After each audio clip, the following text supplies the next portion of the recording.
નમસ્કાર દોસ્તો, સ્વાગત છે ફરીથી એક નવી સ્ટોરી સાથે, એક નવા જ વિડીયો સાથે। આજનો આ વિડીયો આપણા બધા માટે ખૂબ જ ઉપયોગી બનશે, તો વિડીયો છેલ્લે સુધી જોજો। દોસ્તો, એક સરસ મજાનું ગામ અને ગામની અંદર મોહનભાઈ નામનો એક ખેડૂત રહે, જે ખેડૂત પોતાના ખેતરમાં ક્યારેક કોઈ પણ વાવણી કરતા નહીં। એમનું ખેતર હર હંમેશ માટે કોરું જ હોય, ના એની અંદર કોઈ વાવણી હોય, ના એની અંદર કોઈ પાણીનો પિયત કરેલી હોય, કંઈ પણ નહીં। આજુબાજુના લોકો જ્યારે એમના ખેતરમાંથી પસાર થતા ત્યારે એમને એવું કહેતા કે મોહનભાઈ, કેમ તમે કંઈ વાવણી કરતા નથી? સરસ મજાનું આટલી બધી સગવડ છે, છતાં તમે કોઈ વાવણી કરતા નથી, એવું કહી અને એમની મજાક ઉડાડતા, એમની હસી ઉડાડતા, પછી ત્યાંથી ચાલી જતા। થોડોક સમય ઘણા બધા લોકોએ એમની મજાક ઉડાડી, એમને એમ કહેવાય કે હસી ઉડાડી। પછી ત્યાંથી થોડા દિવસ પછી એક વૃદ્ધ નીકળ્યા, ત્યારે મોહનભાઈ એમના ખેતર પાસે બેઠા હતા। એ વૃદ્ધે મોહનભાઈને પૂછ્યું કે બેટા, કેમ આમાં તું કંઈ વાવણી કરતો નથી? ત્યારે મોહનભાઈ ખૂબ જ નારાજ થઈ ગયા અને મોહનભાઈએ કીધું કે નથી મારી પાસે પાણીની સગવડ, નથી મારી પાસે બિયારણની સગવડ, નથી મારી પાસે ખેડ કરવા માટેની સગવડ।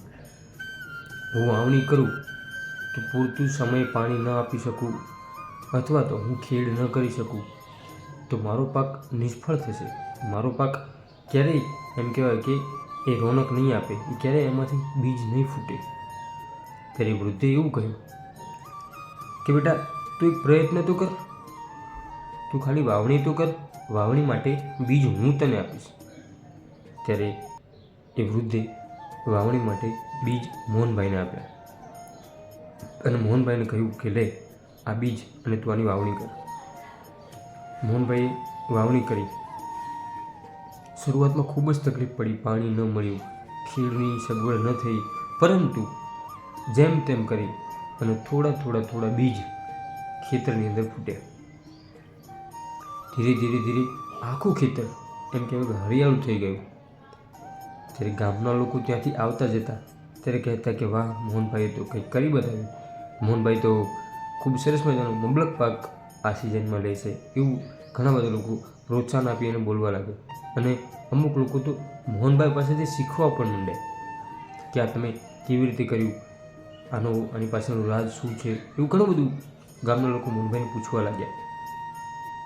એક સિઝન એમ કહેવાય કે ખેતીની લીધી, ખૂબ જ મબલક પાક આવ્યો અને પછી મોહનભાઈ જેમની પાસેથી બીજ લીધું હતું એ વૃદ્ધ પાસે ગયા અને એ બીજ એમને પાછું આપ્યું અને ઉપરથી એમને પુરસ્કાર આપ્યો।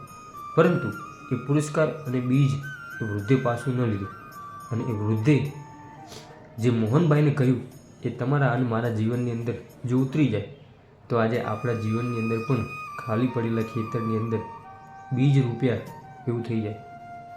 એ વૃદ્ધે મોહનભાઈને કહ્યું કે તું આ જે વાત કરતો હતો કે મારી પાસે કશું નથી, મારી પાસે વાવણીની સગવડ નથી, મારી પાસે પિયતની સગવડ નથી, મારી પાસે ખેડ કરવાની સગવડ નથી, પરંતુ જ્યારે આપણે નાની શરૂઆત કરીએ છીએ, ત્યારે શરૂઆત કરી દઈએ છીએ ત્યારે કંઈક ને કંઈક સગવડ થઈ જાય છે અને એમાંથી આપણને કંઈકનું કંઈક પ્રાપ્ત થાય છે।